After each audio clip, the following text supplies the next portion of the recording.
A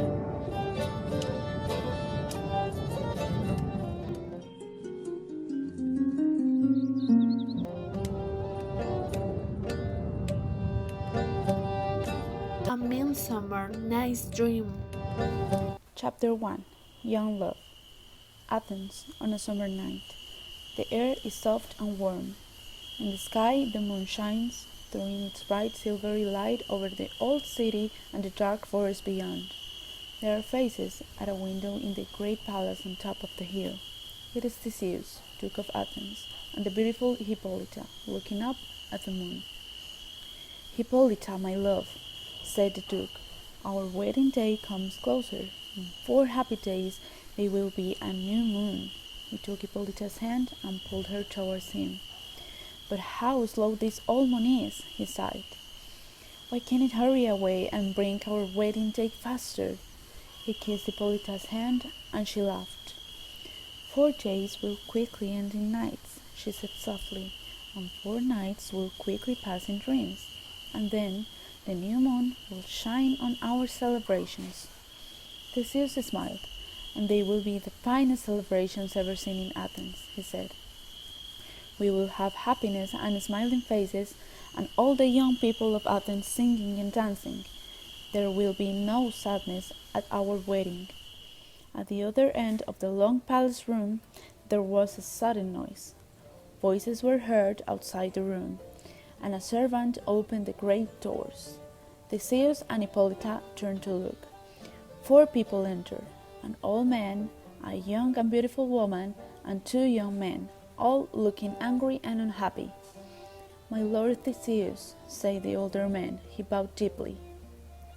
"Well, Aegeus," Theseus said, "what's the news with you?" "It's my daughter Hermia," Aegeus said. He spoke in a hard, angry voice. "She will not offend me, my lord. I have chosen a husband for her, Demetrius." He looked at the young man on his right, who stepped forward and bowed to the Duke. "But Hermia refuses to marry him because she says she is in love with Lysander." At this, the other young man now stepped forward and bowed. Aegeus stared at him angrily.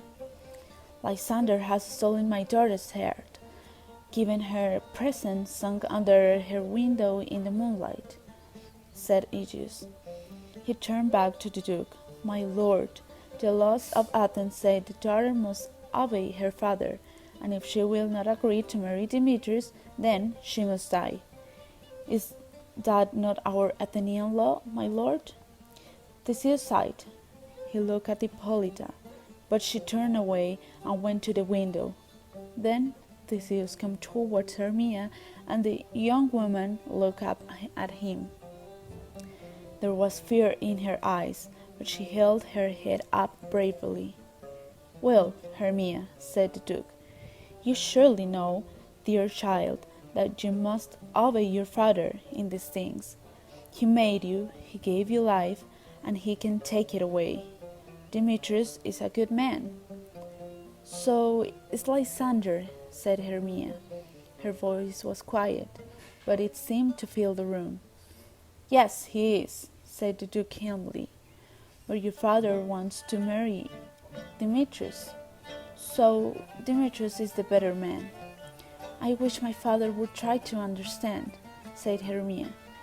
"You should try to understand your father," said the Duke. His voice was cold.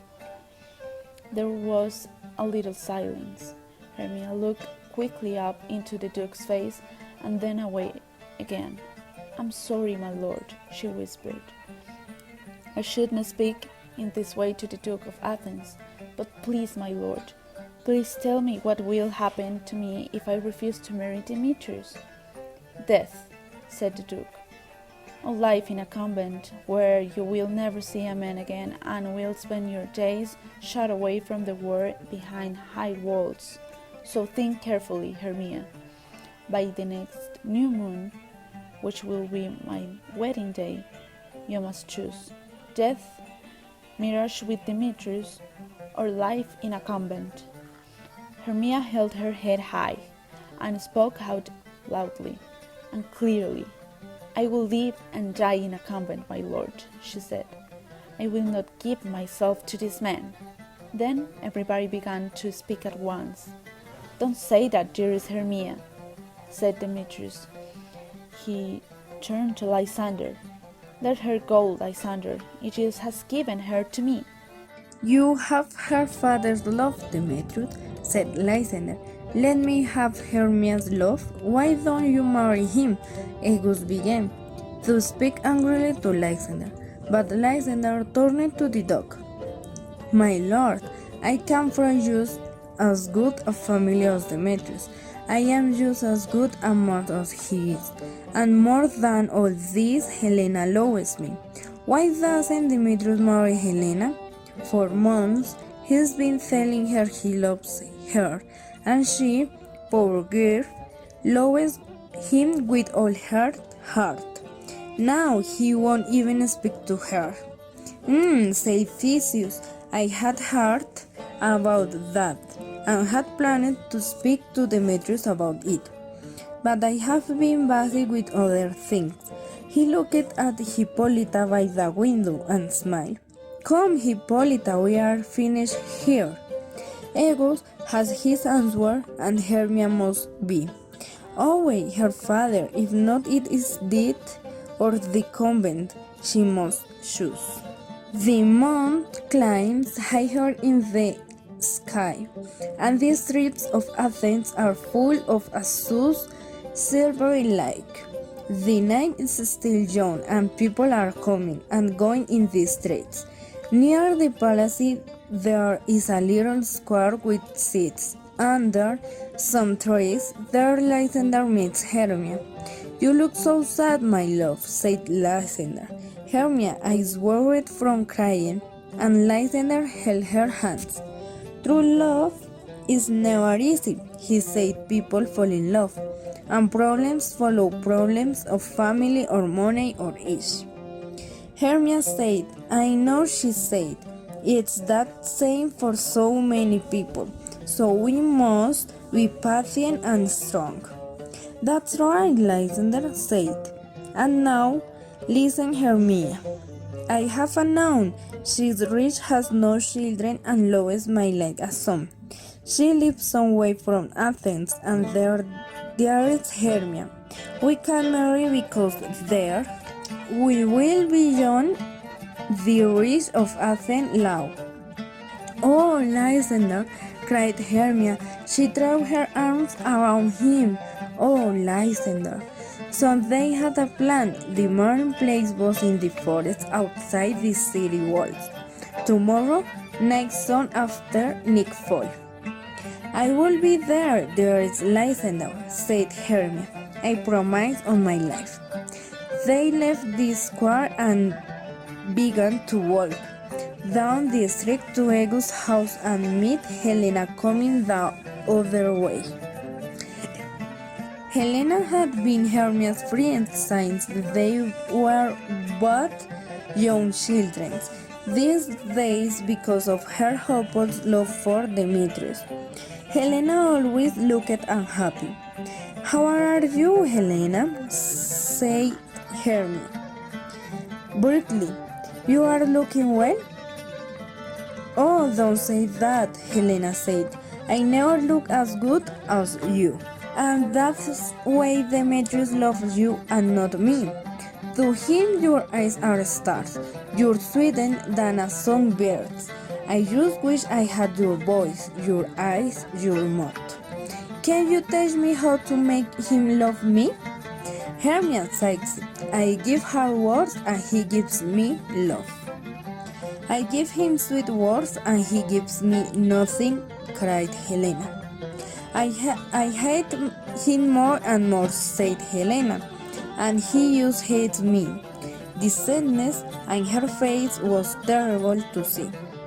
"Listen," Hermia said, "we'll tell you our secret after tomorrow. Demetrius will never see my face again, Lysander, and I are leaving Athens." Helena stared, her eyes wide. Surprised was Hermia, and Lysander explained their plan to escape from Athens, to find a new life among new friends. Wish us luck dear, Helena, said Hermia, and we wish you luck with Demetrius. I hope his son loves you as much as you love him. Hermia kissed Helena goodbye, and they all went home their different ways. Helena had much to think about. How happy they are, she thought. Everyone in Athens thinks I am as pretty as Hermia. But Demetrius doesn't think so.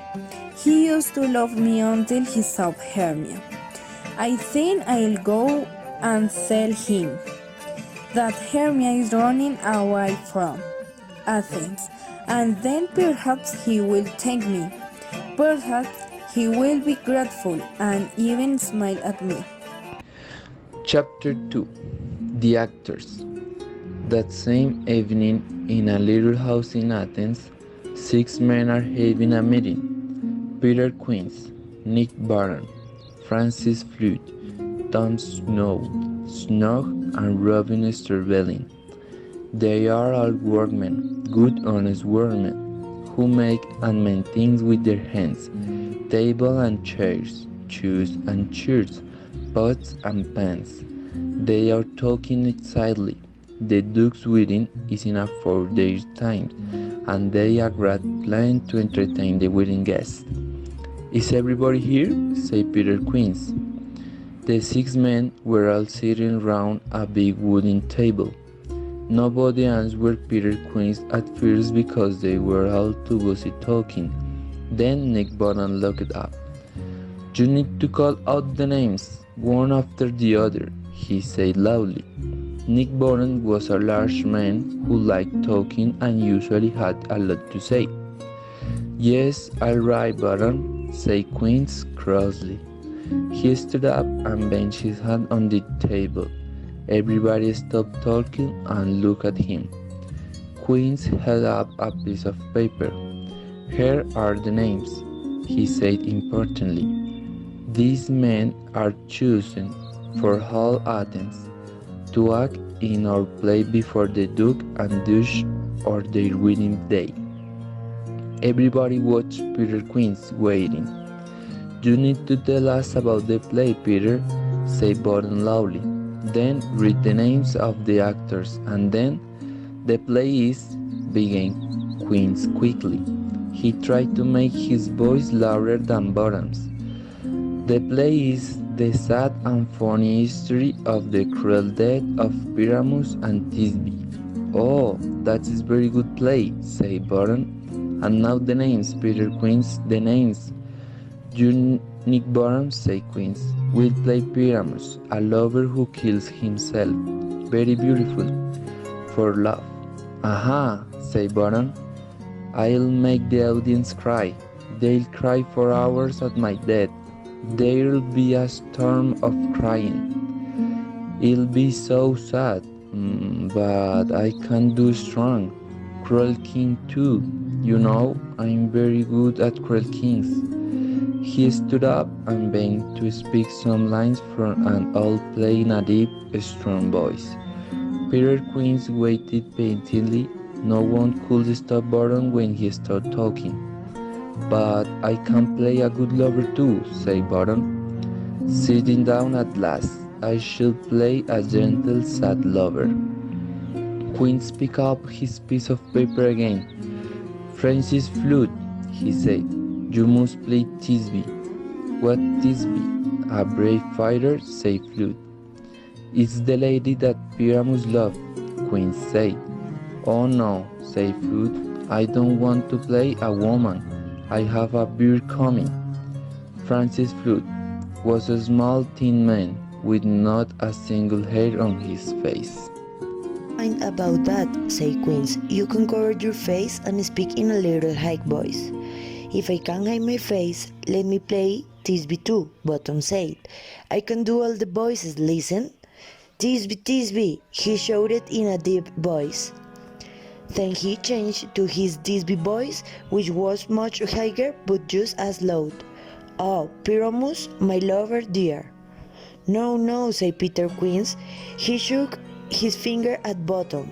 You must play Pyramus, and Flute, you Thisbe. Oh, well, go on, then, said Bottom. Robin Starveling, said Queens. Here, Peter Queens, said a tall, very thin man. You must play Tisby's mother, Tom Snout. Here, Peter Queens, said Snout. You're playing Pyramus' father, said Queens. I'm playing Tisby's father, and Snook, you're the lion, and there's outplay. Snook looked worried. Can you give me the lion's words now?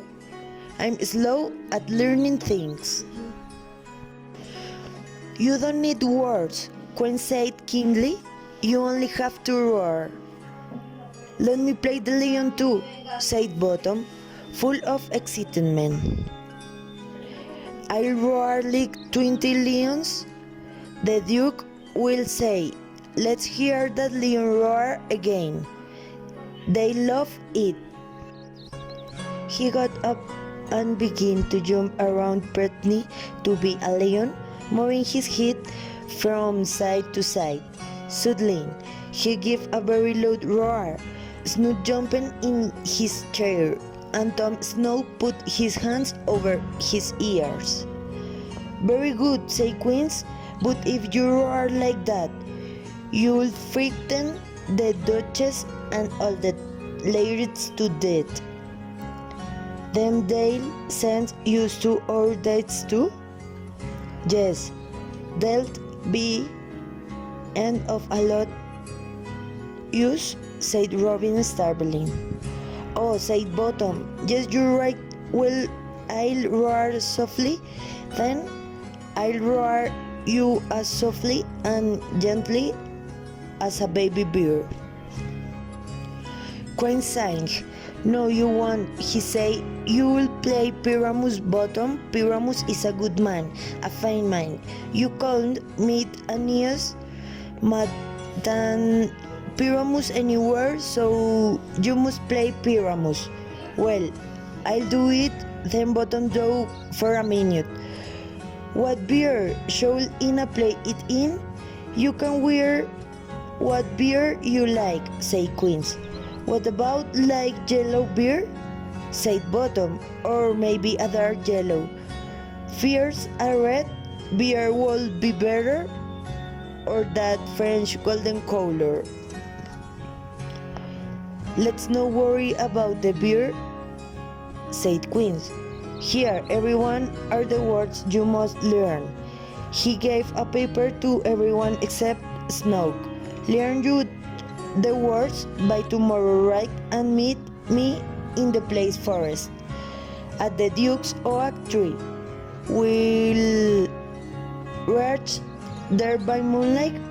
If we meet in the city, everyone will know about our plans, so make sure you come to the forest. We will there, said Bottom. Make sure you know your words. Everyone, work hard. The 6 actors says goodnight and out in the warm Athens night. The forest. The forest beyond the city of Athens is a dark and mysterious place. If you walk there at night, you may see lights moving among the trees, hear voices singing and music playing. But you don't know often see them, the spirits of the night.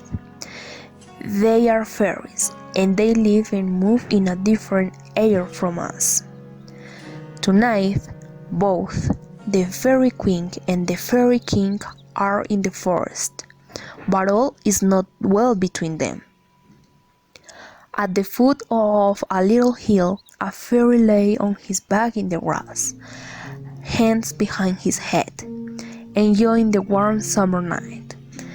This was Puck, a servant to Oberon, the Fairy King. Puck heard something in the trees behind him and turned his head to look. A pretty young fairy flew down from the trees and landed on the grass. "And where are you going?" Puck called out Leslie. The fairy looked at him surprised. "Titania, our fairy queen, comes here tonight," she said. "I must get all of the flowers ready for her." "What?" Puck sat up quickly. "But the king is coming here tonight as well. He is furious with the queen because she won't let him take her new servant boy." "Yes, I know. Is that lovely little boy that the queen brought back from India," the fairy said. "He is her favorite servant at the moment. She plays with him all days."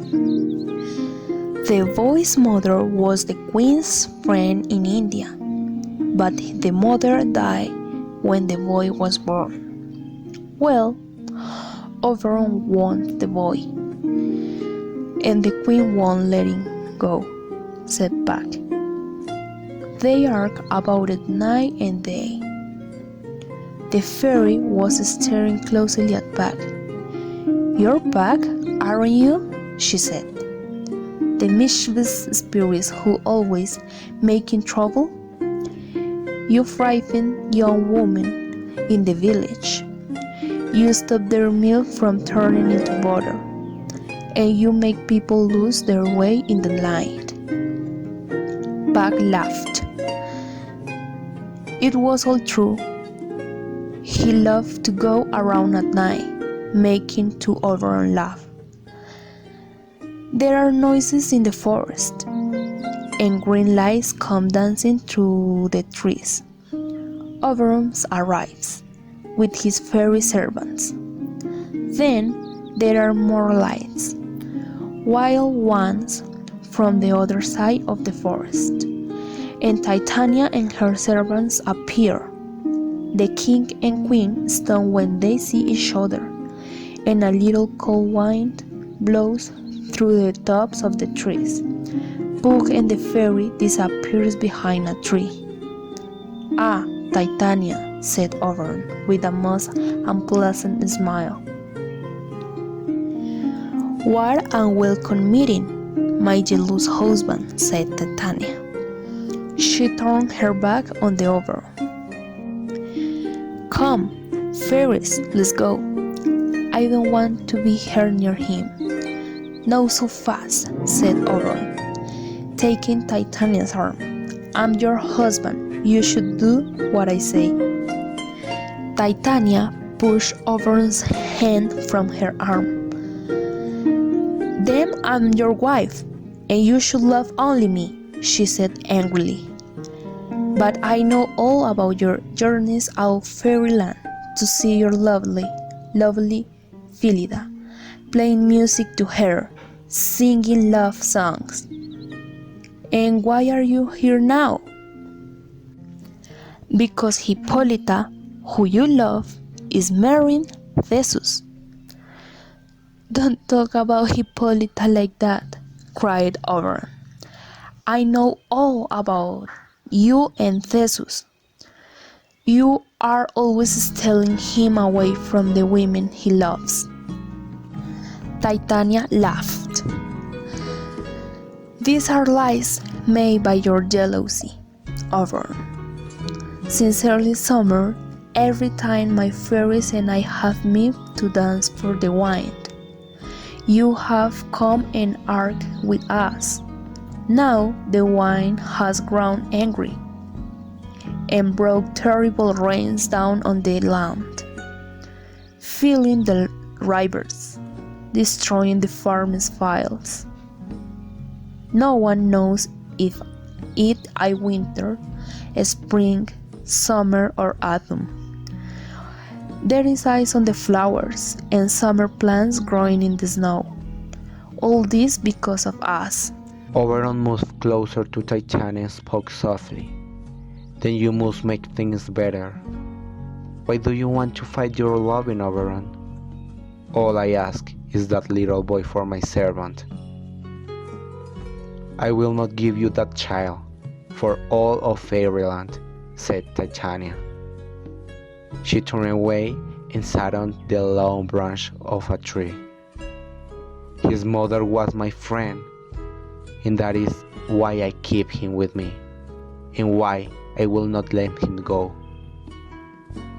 "How long will you stay in the forest?" Oberon asked. There were little golden yellow flowers in the queen's long blonde hair.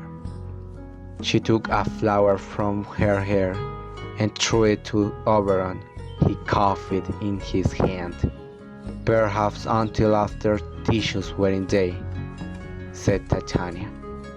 "Why don't you come and dance with us and watch our moonlight celebration?" "Give me that boy, and I will," said Oberon. No, no, for all your fairyland." Titania turned away. "Come, fairies, let's go. We will go on arguing if I stay." Titania and her fairies flew away into the forest, their white lights dancing through the trees. Oberon stared after her. "I will make trouble for her for this," he said to himself. He turned to Puck, who had come out from behind his tree. "Come here, Puck," said Oberon. He put his arm around Puck's shoulders. "I showed you once, you remember, a little purple flower. It has a magic juice.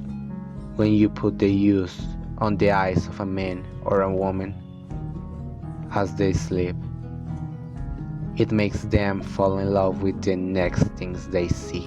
Fetch me that magic flower, Puck, and do it quickly."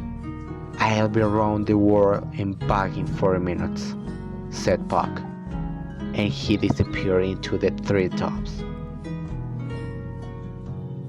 Oberon smiled to himself. He would put some of this magic juice in Titania's eyes while she was sleeping.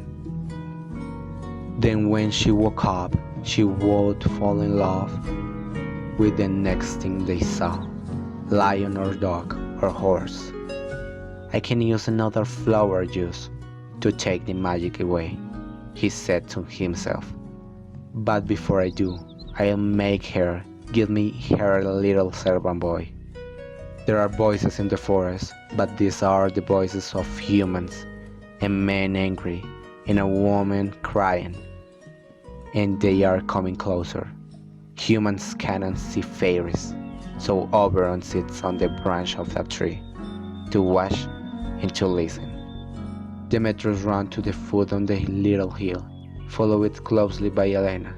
He turned around angrily towards her. "I don't love you," he shouted, "so don't follow me." "Where are Lysander and Hermia? You told me they'd run away into the forest. Now go away and stop following me." Elena had run after Demetrius all the way from Athens, and now she fell to the ground and put her head on his feet. "I don't care if you don't love me, Demetrius, but please let me go with you." Demetrius shook her from his feet. "You make me sick. I hope wild animals come and take you away." "How can you be so unkind?" said Elena, as Demetrius turned and left. "Go on then, run and I follow. I love you so much, I don't care if you kill me." She ran after Demetrius into the trees. Oberon watched her go. "Poor girl," he said. A shadow passed across the moon, and Puck flew down the ground. He opened his hand, showed Oberon some small purple flowers. "Give them to me, Puck," said Oberon. "I know a place in the forest where the sweetest white flowers grow. Titania lived there some of the night. I shall find her and put the juice of the flower on her eyes." He laughed to himself and gave one of the flowers back to Puck. "You take some of the juice too. A sweet Athenian lady in the forest is in love with a cruel young man.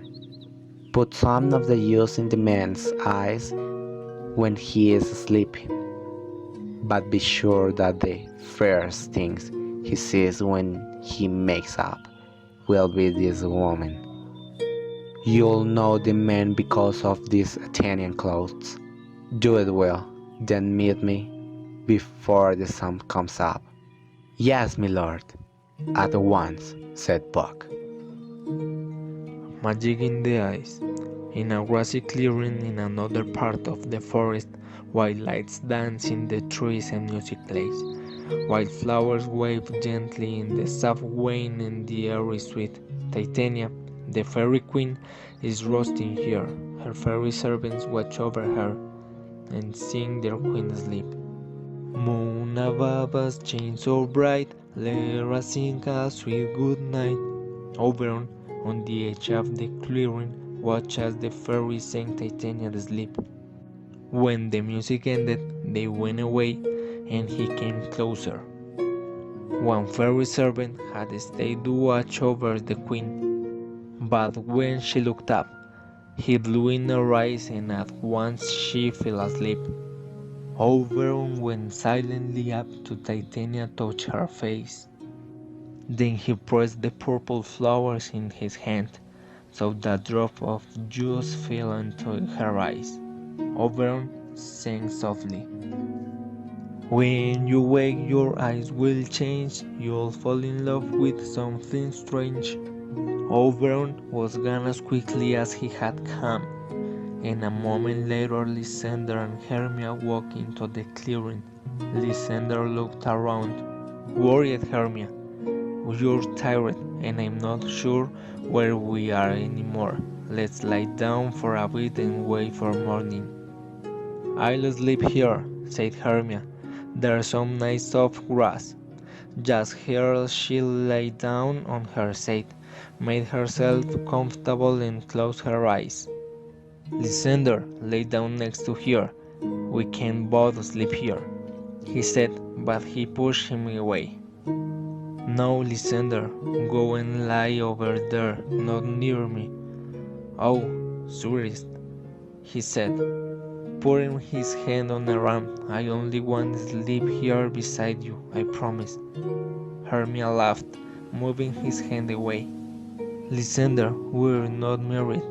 We can't sleep next to each other." He smiled and said, then he moved away from Hermia and lay down.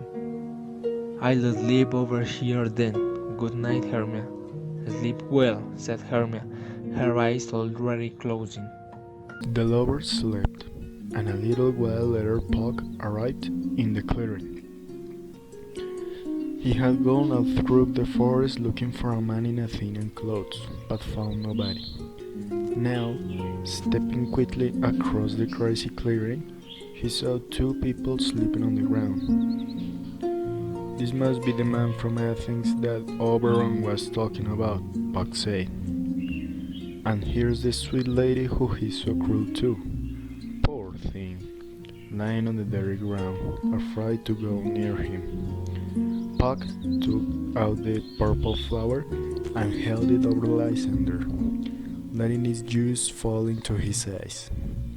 As silver lights moved across Lysander's face, Puck whispered, "You will wake with love that's deep, love that keeps you from sleep." Puck turned and hurried quickly away through the trees. But only a moment later, there were voices in that part of the forest once more, and Demetrius arrived in the clearing, followed closely by Elena. Elena was exhausted. She fell onto the ground, taking Demetrius' arm and pulling on it. "Please don't go, Demetrius," she cried. "Leave me alone," he said, shaking himself free. "I don't care what happens to you." He ran on, and Elena lay on the ground crying. Why had she ever thought that Demetrius could love her? Why had she followed him here? Then, through her tears, she saw Lysander lying on the grass. "Lysander!" she cried. "Are you all right? Are you hurt?" She shook his shoulders. "Lysander, wake up!"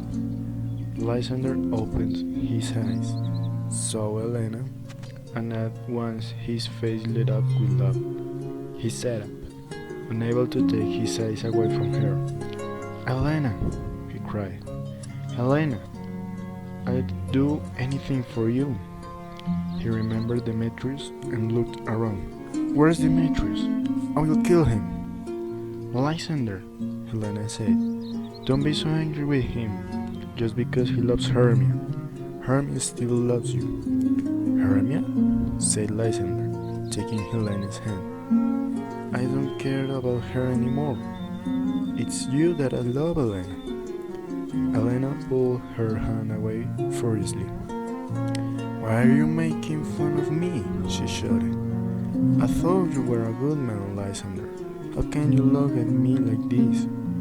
With that, Elena turned and ran away into the forest after Demetrius. Lysander looked at Hermia, sleeping on the ground. Then he got up and followed Helena. A little later, Hermia woke up from a terrible dream. "Lysander!" she cried, sitting up. She looked across the ground where he had been asleep. "Where are you?" she shouted, terrified. "Lysander, where are Chapter 5. The Head of an Ass. In the same part of the forest where Titania lies sleeping, our 6 actors meet to rehearse in the clearing. The grass makes a fine stage of them, but one of the actors, Nick Bottom, is worried. "Peter Queens," he said, "there's things in the play about Pyramus and Thisbe that the audience won't like. First, Pyramus kills himself with a sword, doesn't he? Well, they'll be terrifying for the ladies." "Oh yes," agreed Snout. "They won't like that at all." "Well, we must leave the killing out then," said Starveling. "No, no, no," said Bottom. "I know what to do. We'll have a prologue, yes. We'll tell them that the swords don't hurt nobody, and Pyramus doesn't get killed at all. And even better, we'll say that Pyramus, I am not Pyramus, but Bottom, a workman. How about that? Then there's nothing for them to be afraid of." Everybody agreed that was a good idea. Then there was another worry. "Won't the ladies be afraid of the lion?" said Snat. "Well, I'm afraid of it," said Starveling. "I know that." "So, we'll need another prologue then," Snout said, "to say he's not a lion." But Bottom had another idea. "Now, listen," he said. "We must show half of Snout's face through the lion's neck. And then Snake says, 'Dear ladies, please don't be afraid. I'm not a lion. I am a man, and my name is Snack.' That's all well and good, then," said Queens. "But here's another thing. How will we make moonlight in the stage? Because Pyramus and Thisbe meet by moonlight, you know. How are we going to do that?" "Oh, that's easy. If there's a moon on the night of our play," said Bottom, "we can leave a window open, and then the moon can shine through the window." "Well, yes," said Queens. "Or now here's another idea. Someone can come in holding a light, and they can say, 'I am here to show moonshine.' Now, what do we do about the wall? Because Pyramus in Thisbe, says the story, speaks through a hole in the wall." "Well, we can bring in a wall," said Snout. "What do you say, Bottom?" "Someone must play the wall," replied Bottom. "He can hold a stone or something, and he can have 5 fingers like this to make a hole." "That's all good then," said Queens. Come and sit down, everyone, and rehearse your words. Bottom, you start. Then, when you say your words, go and stand behind those trees over there." While the actors were getting themselves into the right places, Pack came past the clearing. "What's going on here? So near the sleeping place of Fairy Queen?" he said. He stopped to look and smiled. "A play, eh? Well, I'll watch it. And be an actor too, perhaps." The actors were now ready. Flout was waiting in the trees. Bottom was standing in the middle of the grassy clearing, and Queens in the other sat round the edge. "Speak, Pyramus," said Queens in a loud whisper, and then in another loud whisper to Flout. "Thisbe, come forward." Flout moved out of the trees and Bottom as Pyramus began to say his words in a loud voice. "Thisbe, Thisbe, your breath smells so sickly, like beautiful flowers." "Sweetly," called Queens. "It smells so sweetly, like beautiful flowers, my dearest Thisbe dear. But listen, I hear a voice. Stay here, my love. I must go and see what it is." He ran from the stage into the trees in the edge of the clearing. Do you speak now?" Fleet asked uncomfortable. "Yes, yes," sighed Queens. "Primus has only gone to see what the noise is. He'll back in a minute." Flaug spoke next in a hilarious voice, trying to sound like a woman. "Much lovely, Primus. So young, so quick, so good, so bright. You are straight and strong as a horse." "Yes, Primus. I'll meet you at Castle Gate." No, sighed Queens. "You must set above the meeting, yea. You said the words to Primus later. You sign out your words at once. Say your last line again." "Oh," sighed Fleet, "you are true and strong as any horse." Primus shouted. Queens, "Primus, come back on the stage. You come back when Flute says any horse."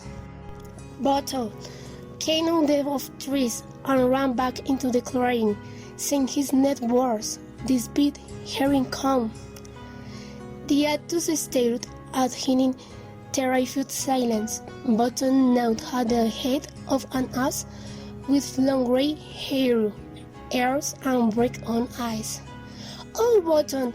cried Queens, "what had you got on your head?" "Sometimes hair is happening to you." "Run, men, help!" and shouting with fear. The men ran into the forest. It was Spook, of course, who was giving Button the ass head. Now he looked on, enjoying his mischief. Button stood on his own in the clearing, scratching his ass head. "Why have they run away?" he asked himself. "Oh, I see it. They're just playing game with me. Yes, they're trying to make a fool of me. Well, they won't frighten me away. I'll wake up and down and sing, and they'll know that Nick Barton is not afraid." In the trees by the clearing, Titania slid in her flowery bed. He was wet by Button's songs, looked down to the clearing, and sees him with his head. The purple flower has worked his magic, and the voice and the singer are wonderful to her. She sees him and loves him at once. "Oh, sing again!"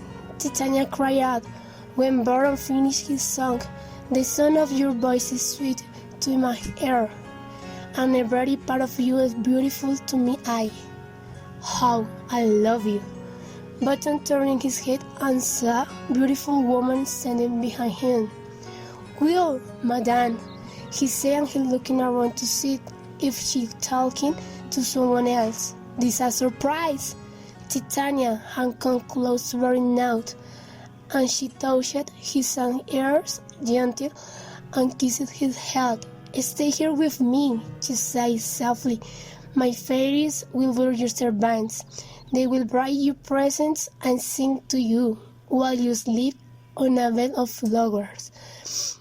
She turned and called two of her servants, Colby and Percival, who flew down from the streets.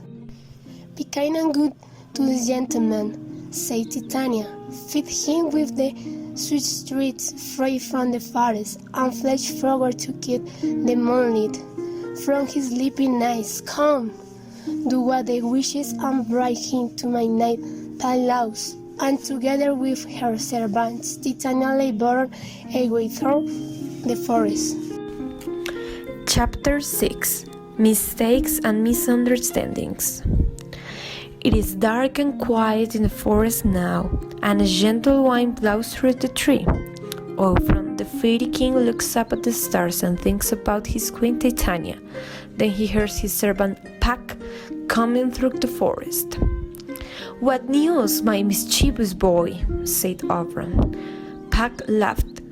"I found a group of actors in the forest, right near the fairy queen's bed. A simple, stupid group who were rehearsing the play Paramus and Thisbe for the Duke's wedding night. The actor who was Paramus was the simplest and stupidest of them all, so when he was waiting behind some trees, I came up behind him and did a little pack magic. I gave him an ass's head. Seeing him like this, the others ran away terrified, and when Titania woke, she fell in love with the ass." Oberon was very pleased with this news. "This is better than I'd hoped," he said, laughing. "But have you put love juice on the young Athenian's eyes yet?" "Yes," said Pack, and the woman was lying near him. "When he wakes up, he'll see her before anything else." "Quick, move away, here he comes," said Oberon. Demetrius and Hermia came running through the trees, and Pack's eye widened. "Oh no, this is the woman I saw, but it's not the same man." Hermia was shouting at Demetrius. "Lysander will never leave me while I was sleeping. You've murdered him. I know you have." "I haven't killed him," said Demetrius. "You're the one who is killing me with your cruel words." "I only care about Lysander," said Hermia. "Where is he? Did you kill him when he was sleeping?" "I didn't kill him," said Demetrius, "and he's not dead." "I'm going, and don't follow me," said Hermia, and she turned and ran away into the forest. Demetrius sighed. He was exhausted from walking all night. He lay down on the ground and was soon asleep. "Look what you have done, Pack!" Oberon cried angrily. "You've put the love juice on the wrong man's eyes. We were supposed to help that poor woman Helena. Now this woman Hermia has lost her lover because of you." He thought quickly. "Go through the forest, find Helena and bring her here, where Demetrius is sleeping, and be quick." He took out the last purple flower, pressed the juice from it into Demetrius' eyes and said, "Now Helena will please your eye and be your love until you die." Sidereal lights were just beginning to dance across Demetrius' face when Pack arrived back. "Helena's coming, my lord," he said, "and the other young woman who I gave the love juice to. So now both men will be in love with the same woman. Oh, what fools these humans are." A few moments later, there were voices in the forest, and Lysander and Helena arrived in the clearing. Oberon and Pack stepped back into the trees to watch and listen. Lysander was trying to take hold of Helena's hand. "Helena, I love you, I promise," he said. "Why will I pretend you?" "Stop lying to me, Lysander," said Helena. "You love Hermia. What about your promises to her?" Their voices woke Demetrius, and as he sat up, the magic of Oberon's love juice began to work. He looked at Helena, and his face was full of love. "Oh, Helena," he cried. "Lovely, beautiful Helena, those eyes, those lips, that snow-white hand." He took Helena's hand as she looked at him, astonished. "Let me kiss it." Helena pulled her hand away. "Why do you want to hurt me like this?" she cried. "I know you both hate me. Can you leave it at that? Why do you have to make fun of me too?" Lysander turned on Demetrius. "You're being unkind, Demetrius," he said. "You love Hermia. Take her and let me have Helena. I love her, and I love her until I die." "You can keep Hermia," said Demetrius. "If ever I loved her, that love's gone. My heart is here with Helena now, and that's where I'll stay." Now another angry voice was heard, and Hermia came running through the trees. "Lysander, why did you leave me?" she shouted. "Why would I stay with you?" Lysander said coldly. "I was fallen with my true love."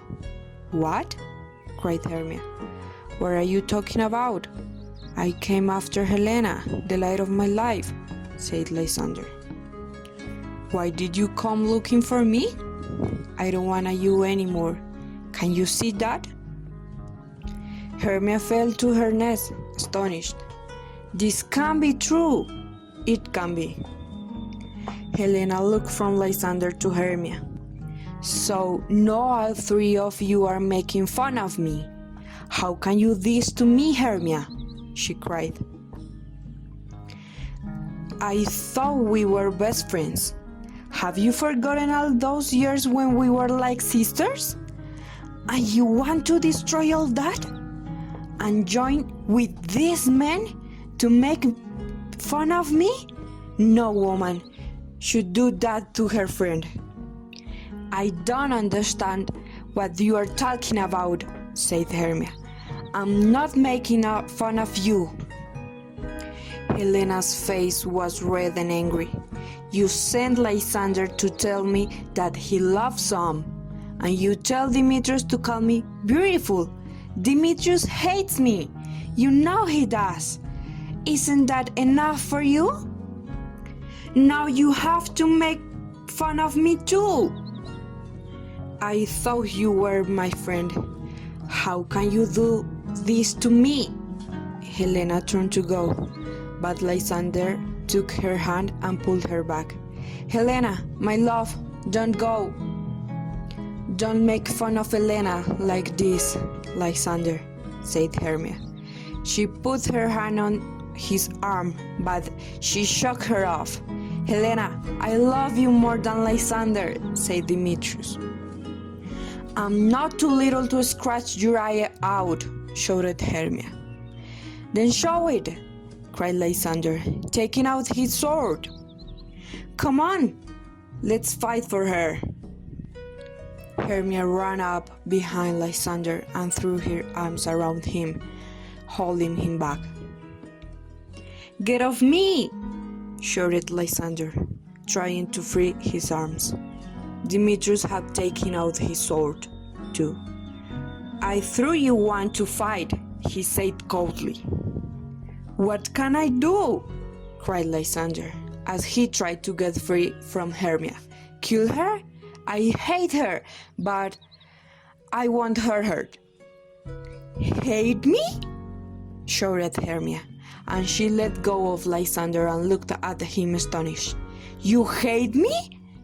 Yes, said Lysander, cruelly. I never want to see you again. I hate you, and I love Helena. Hermia looked at Helena now, her eyes full of hate. What happened last night? You stole my love from me. She ran at Helena and pushed her, and Helena fell to the ground. You should be ashamed of yourself, Helena cried, as Lysander helped her stand up. You little wildcat. Oh, it's little now, is it? Shouted Hermia. Just because you're so tall and I'm so short? Well, let me tell you, I'm not too little to scratch your eyes out. Hermia jumped at Helena again, reaching for her eyes, but Demetrius quickly stepped between them. He held Hermia back from Helena. Don't let her hurt me, Helena said to Demetrius and Lysander. I'm not brave, and she's much stronger than me. She looked at Hermia, who was trying to pull her arms away from Demetrius' hold. I've always loved you, Hermia, she said gently. I've never done anything to hurt you. It's all because I love Demetrius so much. I told him you'd come here, and I thought he'd be pleased with me, but he was cruel. He told me to go away. He even said he'd kill me. I just want to go back to Athens now. Go on, then, said Hermia. What's stopping you? Helena didn't move. She looked at the ground and sighed. I'm still in love, she said quietly. With Lysander? Hernia shouted.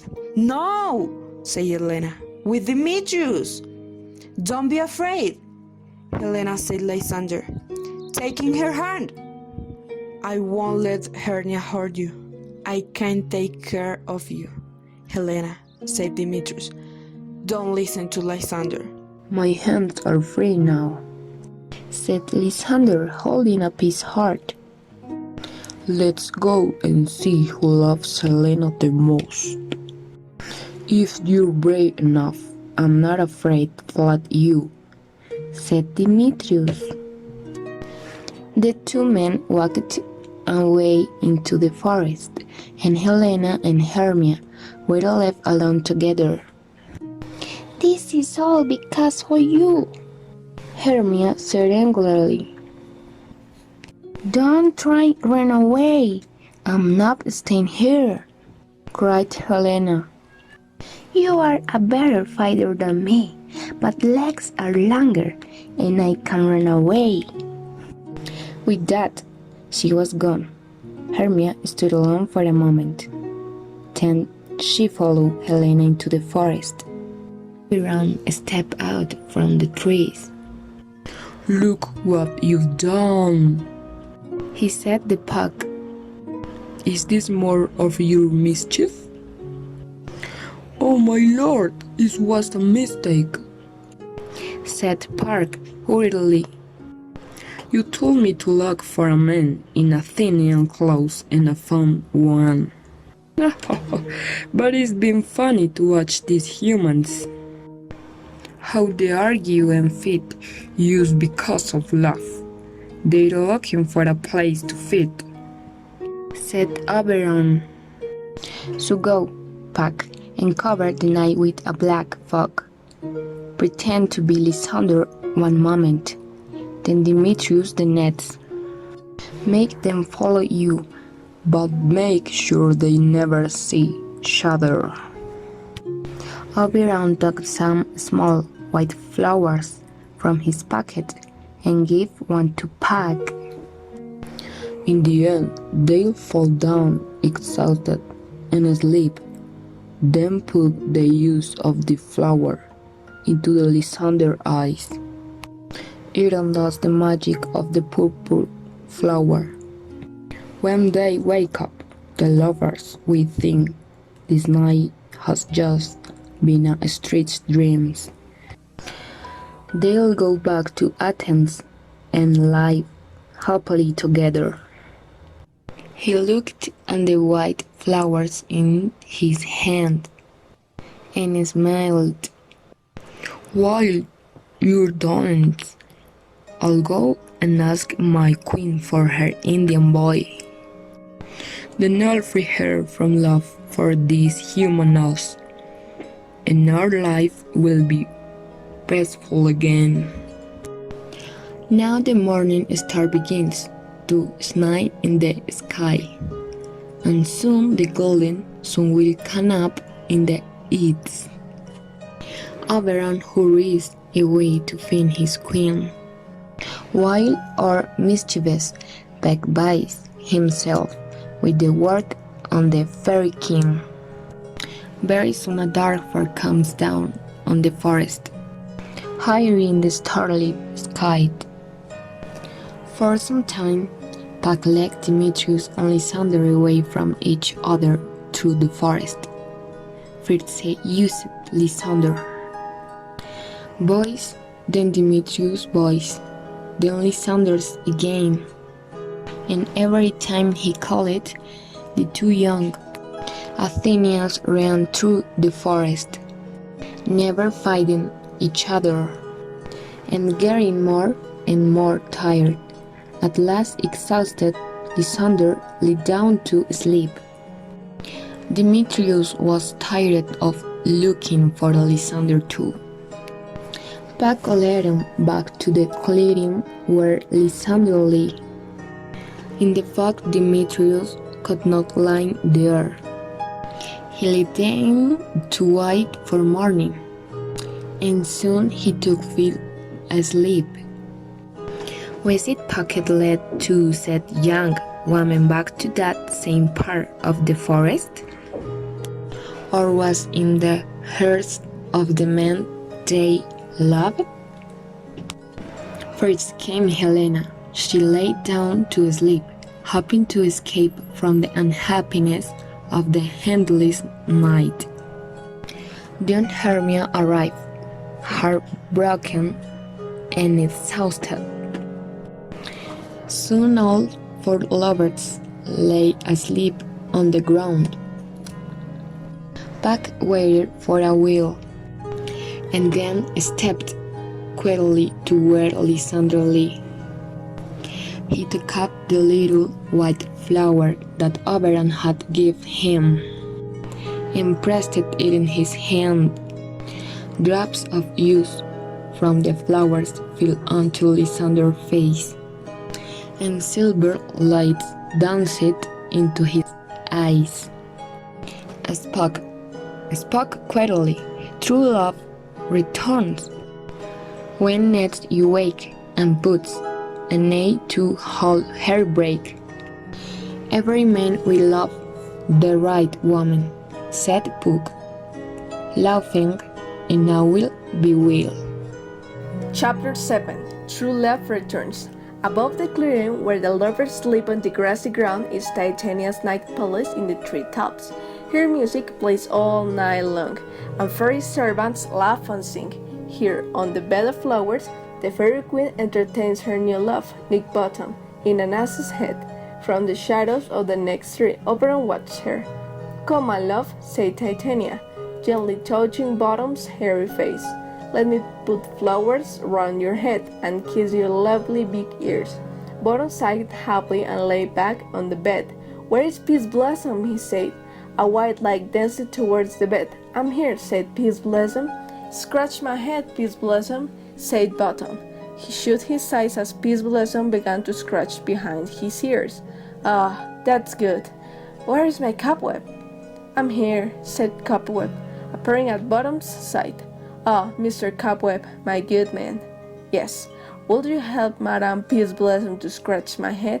"Ah, good, good. That's very good." While the fairy servant scratched his head, Bottom put his hand on the long cat's face. He said, "I must get my breath caught. I'm very hairy all over my face. Would you like some music, my sweet love?" asked Titania. "Or something to eat, perhaps?" An armful of sweet summer grass would be nice," said Bottom, putting his hand on his large stomach. Tatiana kissed the ass's soft nose. "I'll ask my fairies to bring you the sweetest fruit from the forest." Bottom typed. "I'd prefer grass," he said sleepily, and he shut his eyes. "But ask your servants not to wake me, please. I'm suddenly feeling very tired." He was asleep in moments. Breathing loudly, Tatiana told her fairies to go, kissed Bottom's head, and then put her arms on him. "Oh, how I love you," she said dreamily. "How I love you." Soon she has asleep too. Oberon removed quietly towards the bed. Puck, above him in the tree, jumped down to a lower branch. "That Puck," said Oberon softly, waving his hand at the Titania and Bottom. "Don't they make a pretty pair?" Puck's face lit up with a mischievous smile as he looked down the fairy queen on her bed. "I feel sorry for her now," Oberon said. "I met her in the forest earlier and asked for the Indian servant boy. She gave him to me at once, because all she could think about was this hairy-handed fool. Now I've got the boy. I'll undo this hateful magic in her eyes." Oberon took out one of the white flowers and pressed it in his hand, dropping the juice onto Tatiana's eyes. "Let this flower change your eye, and make your love for this fool die. Now, my Titania, wake up, my sweet queen," he said. At once, Titania sagged and slowly opened her eyes. She sat up in surprise when she saw Oberon. "My Oberon," she said, I've had very strange dreams. I thought I was in love with... She shook her hand, then laughed. I thought I was in love with an ass. Oberon took her hand.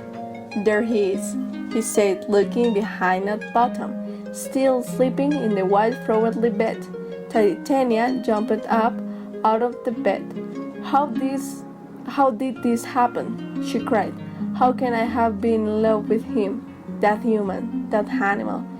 Be calm, Titania, Oberon said. Puck, take the ass's head of this man. When he wakes up, he'll think he's been dreaming. Titania, tell your servants to give us music. Music that will make these 5 humans sleep like the dead. As Oberon spoke, Puck's black fog began to lift from the ground below Titania's bed. There, on the grass nearby, lay the 4 young lovers, Lysander and Hermia, Demetrius and Helena. Ferris carried still sleeping Bottom, now with his human head, to the ground and laid him on the grass. Titania called to her servant. At once the sweet sound of music filled the air. Come, my queen, said Oberon, taking Titania's hands in his. Let us dance together around these sleeping humans. Let us celebrate our love for one another, both old and new. In the starlight they danced, and above them the fairy serpent danced too. White lights and green lights together in the dark trees. And tomorrow night, said Oberon, we will dance at Duke Tircius's house. Our fairy dance will bring happiness to him and his new wife, and to these 4 young lovers, whose wedding day it will also be. My fairy king, called Puck, it's nearly morning. Let's go, said Titania, and you can tell me why I was found here with these humans? As the sun comes up, the fairies leave, following the night as it moves slowly around the world. Soon, Titania's night palace disappears, and only the 5 humans are left in the place in the forest. Bottom, like among flowers on the ground, and nearby, the 4 lovers deep in sleep. Bottom was the first to wake, and in his waking dreams he was still rehearsing the story of Pyramus and Thisbe. When it's my turn to speak, call me, he said in a voice thick with sleep. I wait until Thisbe says, my lovely Pyramus. Then he sat up and looked around him. Hey, he called. Peter Queens, Flute, Snout, Strawberry, where are they? They went away and left me here sleeping. Follow me on. Lyle scratched his head, remembering his dream. Oh, I had a very strange dream. The strangest dream any man has ever had. Only a fool would tell anyone about it. I thought I was, and I thought I had. Well, only a fool would say what I thought I had. I will get Peter Queens to write a song about this dream, and I call it Bottle Dreams. Yes, I'm singing in front of the Duke. Baron got up and walked away through the forest, full of ideas about the song he would sing for the Duke. The sun shines in a clear sky, and Theseus and Hippolyta with Aegis and their servants ride through the forest, enjoying the summer morning. They come to a clearing and see 4 young people lie on the grass, deep in sleep. Who is this? Said Theseus, stopping his horse. Aegis ran forward to look more closely. My lord, this is my daughter, he said, astonished. And that's Lysander, and Demetrius, and Helena. What are they doing here? Perhaps they came to celebrate Midsummer in the forest, said Theseus. But Aegis, isn't today the day when Hermia has to choose to marry Demetrius, or to go into a convent? It is my lord, said Aegis. Theseus called to servant behind him. Wake them! The servant got down from his horse and shook the 4 young people awake. They started up.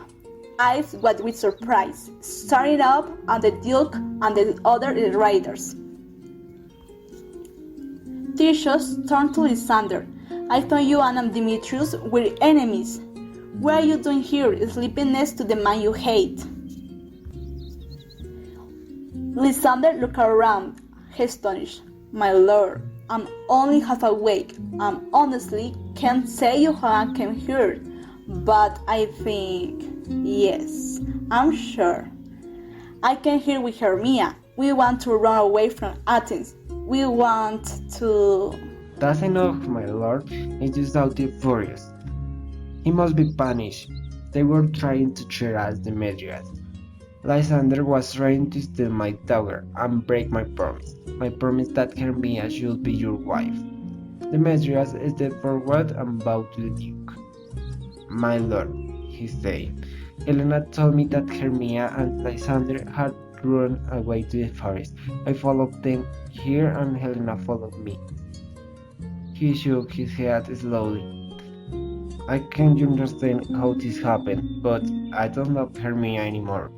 My love for Hermia seems like a dream. Now, my only wish is to be with Helena.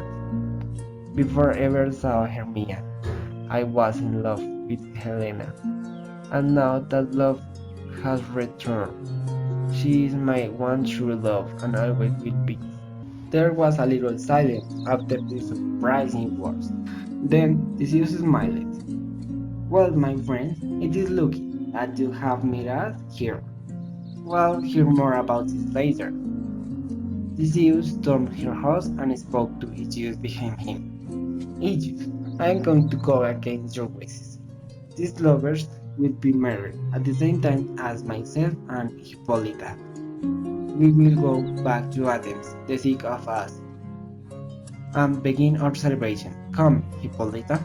The two pairs of lovers took each other's hands, and Hippolyta smiling reached out and rode Theseus his hand too. Then she and Theseus turned and rode their horses away through the forest, followed by Aegeus and the servants. When they had gone, the four lovers looked at each other, all thinking at the same time, what had happened last night? Are we dreaming? Said Demetrius.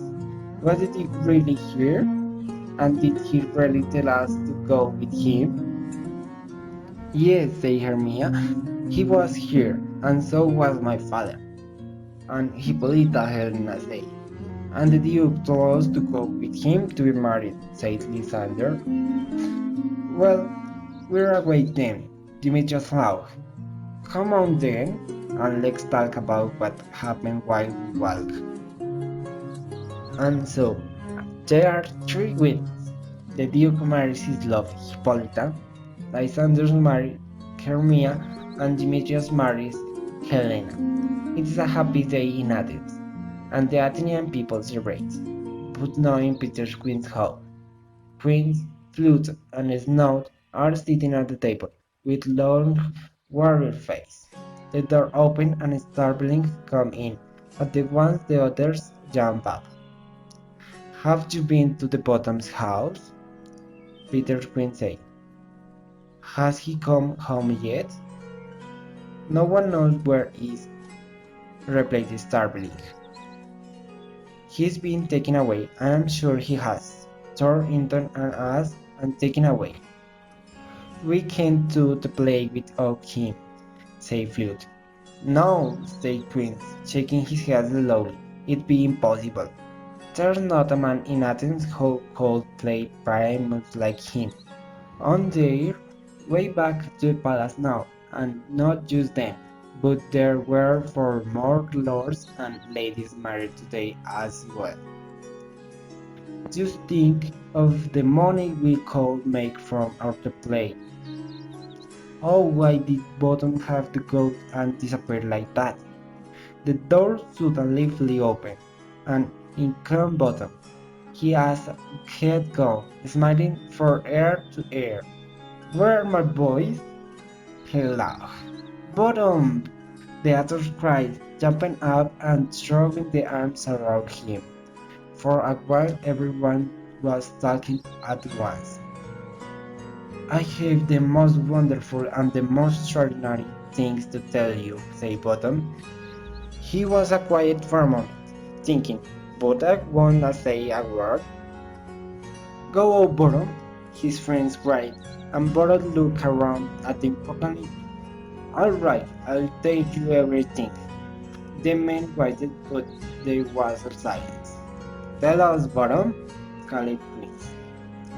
Bottom looked around the room, his eyes shining. All I will tell you is this: Duke has dinner. So, get your costume ready, put on your beers, tie up your shoes, and look at your words. Because the people at the palace want to say or play. They play in the palace, in the great hall in the Theseus palace. Hippolyta and Theseus and the wedding guests stay there six around the stage. The wedding dinner is over and it's time for everyone to enjoy themselves. It was so strange, Hippolyta said to her new husband, what those young lovers were talking about at dinner. Strange, but probably not true. Shared thesis. Lovers always have their hands full of funny ideas. Yes, but when they talk about what happened last night, they all remember the same things, Hippolyta said. It did all seem quite extraordinary. The new husband and wife entered the hall, Lysander with his Hermia and Demetrius with his Helena. They took their seats next to Theseus and Hippolyta. Here you are, said Theseus. My friends, I wish you every happiness in your life together. And we wish the same to you, my lord, said Lysander. Now then, the Duke said, what is there to entertain us before bedtime? Shall we have music, or dancing, or play? Theseus says. Servant come forward, bow, and handed hand a paper. My lord, there are 3 plays to choose from. Theseus took the paper and read a play about a bird, but about the depth of learning. No, these are not suitable for an evening of wedding celebrations. Was this one?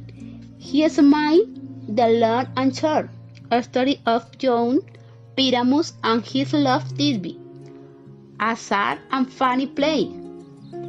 He turned to Hippolyta, laughing, long and short. Sad and funny, what will this be like? Hog eyes. My lord, said the servant, it is short, but still much to learn, and it is only funny because it is so badly acted. The actors are a group of Athenian women, men who work with their hands and know nothing of all about putting on a suitable play for your wedding day. And we will see Theseus, if these women have working hard to make a play for us, then that is not for me we should watch them and enjoy. Hippolyta looked at Theseus.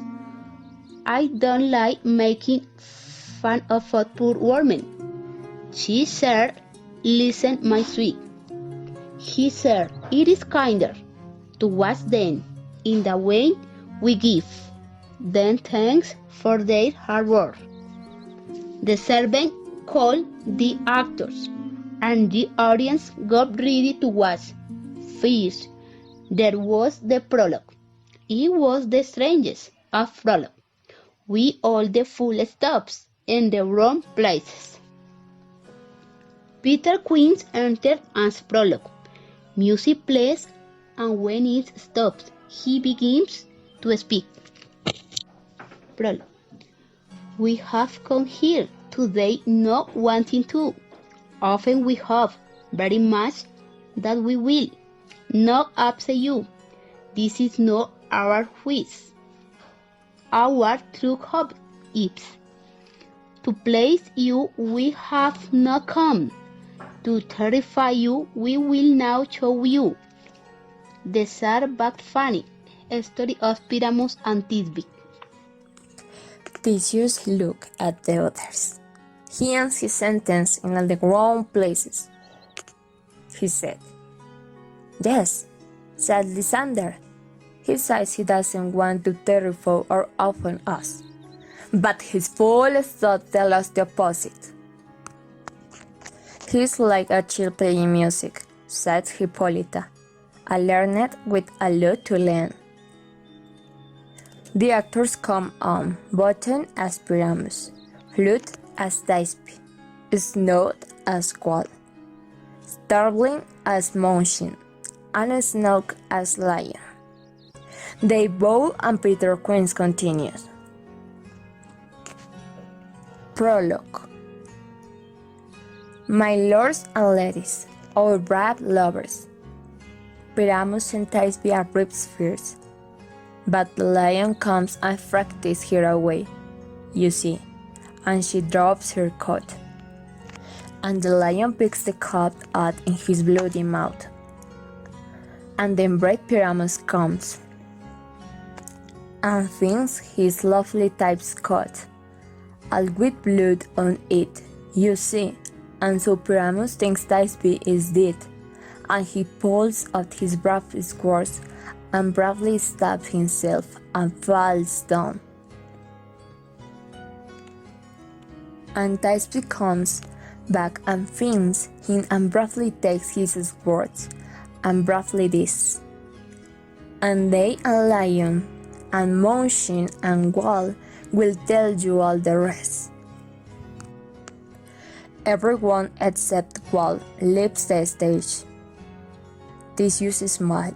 I wonder if the lion is going to speak. He said to Demetrius, I won't be surprised, like Demetrius. Look, the wall is going to say something. Wall stepped forward, holding a large stone under his arm. Then he holds his other hand up and makes a circle with his finger and thumb. Wall. My name is Snout, and I am here to play a wall. This stone I am carrying shows you that I am a wall, and my finger and thumb, you see, make the hole in the wall through which these poor lovers Pyramus and Thisbe whisper to each other. What a wonderful, helpful wall! Theseus whispered. It's the cleverest wall that it here, my lord. Demetrius laughed, but look, here comes Pyramus. Pyramus walks onto the stage, and Wall quickly puts out his arm to make the hole in the wall with his finger and thumb. But Pyramus is not looking at him and walks into his hand, banging his nose. Pyramus snakes his head, steps back, and Wall lowers his arm. Pyramus. Oh, Wall, where is my dear Thisbe? Has she forgotten her promise to meet my here? Oh, Wall, oh, sweet and lovely Wall, show me your hole.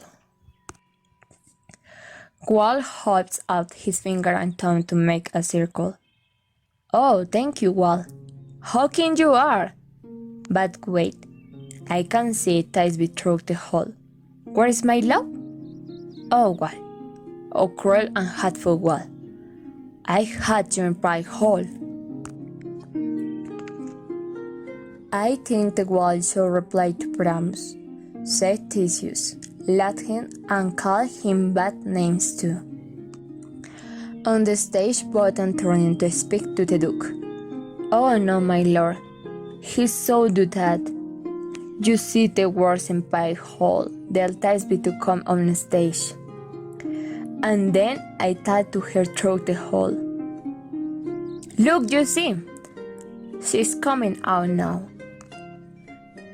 Thisbe comes out and speaks in a little hid voice.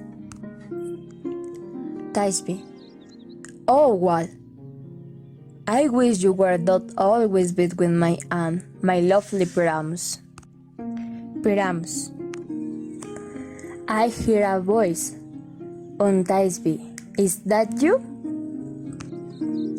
Thisbe, oh my love, my own true love.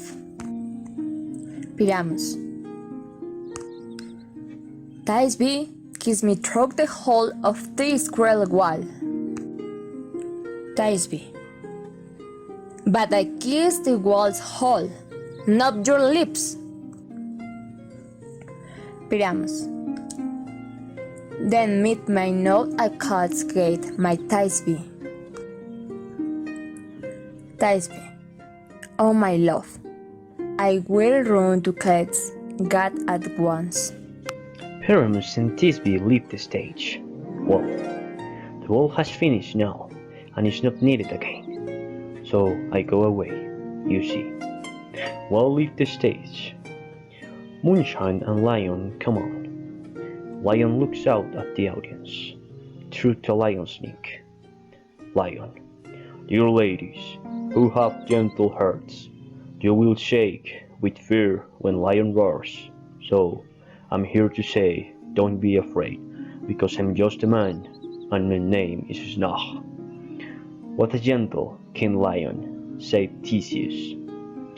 Shh, said Hippolyta. Let's listen to the moon. Moonshine steps forward and holds up his lantern. Moonshine, this lantern is the moon, and I am the man in the moon. That's all I have to say. He should get inside on the lantern, said Theseus. He can't be the man in the moon unless he is inside it. He is afraid of being bored, laughed Demetrius. Ah, but here comes Thisbe, looking for her Pyramus. Thisbe enters, looking afraid Thisbe. This is a castle gate? Where is my love? Lion jumps up Thisbe and gives a gentle roar. Thisbe drops her coat and runs screaming from the stage. Well roared, Lion, said Demetrius. Well, run, Thisbe, laughed Theseus. Well shown, Moon, said Hippolyta. And now comes Pyramus. Pyramus walks toward Moonshine and stops to pick up Thisbe's coat from the ground. He sees that it is covered with something red and falls to his knees. Pyramus, what terrible thing has happened here? My dear, my love, your coat's all covered in blood. Oh, hateful lion, that has taken my love from me. She is, was the loveliest lady that I ever saw. Come night, come death, come sword, and do your work.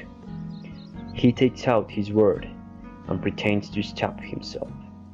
Now I am dead, and my spear flies away. Go away, moon, I must die now. Die, die, die, die, die. Moonshine leaves the stage, and Pyramus lies down and dies noisily. With a doctor's help, he will get better, Theseus said. But he was Moonshine gone before Thisbe comes back to find her lover? Asked Hippolyta. She will find him by starlight, said Theseus. Here she comes, and that will be the end. Thisbe comes back onto the stage, sees Pyramus laying dead, and runs towards him. Thisbe, oh Pyramus, are you dead? Speak, speak, open those sweet eyes. What? No word, no breath, all gone? Oh, come night, come dead, comes word, and do your work, and so goodbye, goodbye, goodbye. Thisbe pretends to stab herself with Pyramus' word. So now they are both dead, and only Moonshine and Lion are left. Lord Theseus. Yes, and well too, said Demetrius. Bottom sat up on the stage. No, they pulled the wall down, he said. Would you like to hear our epilogue now?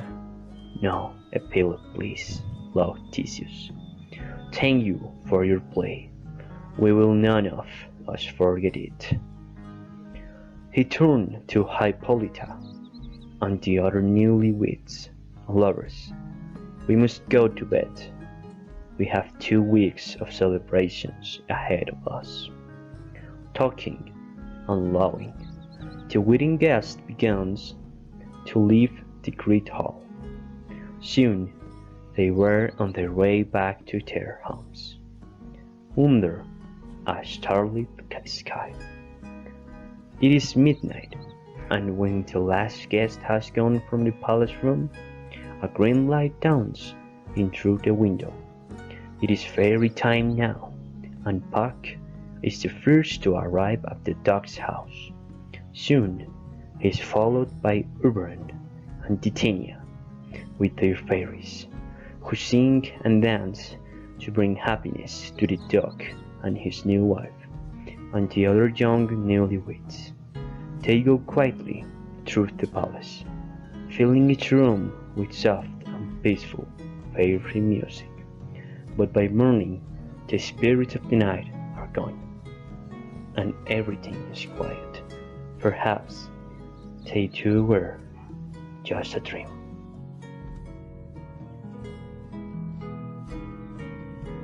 About the author, William Shakespeare, 1564 1616, was born in Stratford-upon-Avon, a small town in central England.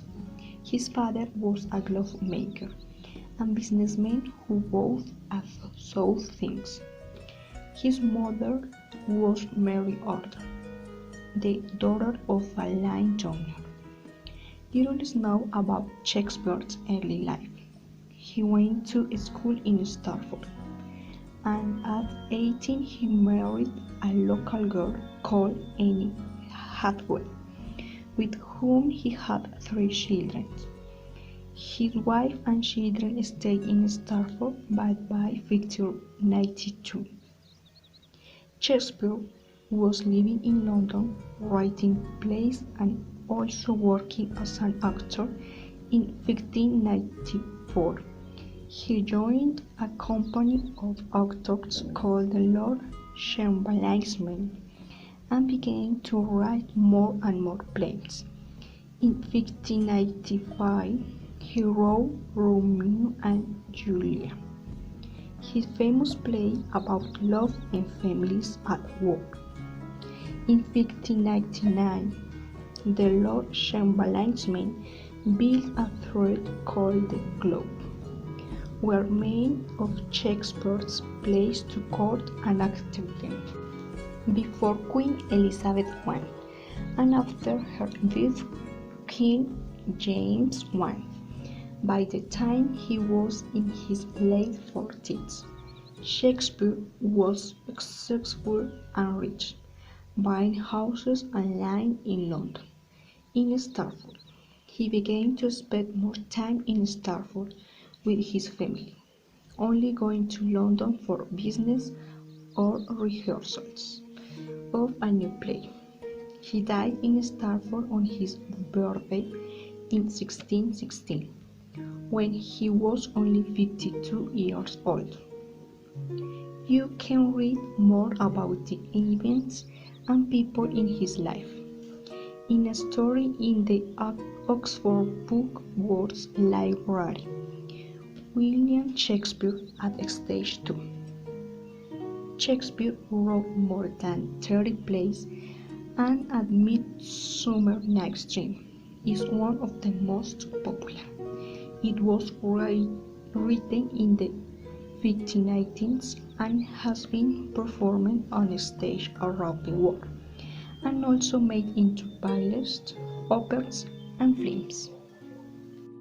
What a strange play A Midsummer Night's Dream is, in so many ways. At the very beginning, Tessa tells us that in 4 days there will be a new moon, but the following nights are both dark and moonlit. The working men are told who they will be in their play, Primus and Tess. But some of the parts they are given never appear, and the fairies are so smart they can sleep in nurseries. But the queen with the tyrant can put her arms around Nick Watermeter, a fully grown man. The play is full of impossible problems like this, but because it is so magical, none of the seems the matter. So what is the most important part every Midsummer Night's Dream? Even after 400 years, people are still arguing about it. Some people think the workmen authors who performed the Parin Bronze and Tays played show Shakespeare at his cleverest and funniest. Some people think that the first are the most important thing in the play, because they control what happens to everyone else. Other people believe very strongly that their love story of the four young Athens is the heart of A Midsummer Night's Dream. The best thing is to go and see the play in theater or watch a film of it and decide for yourself.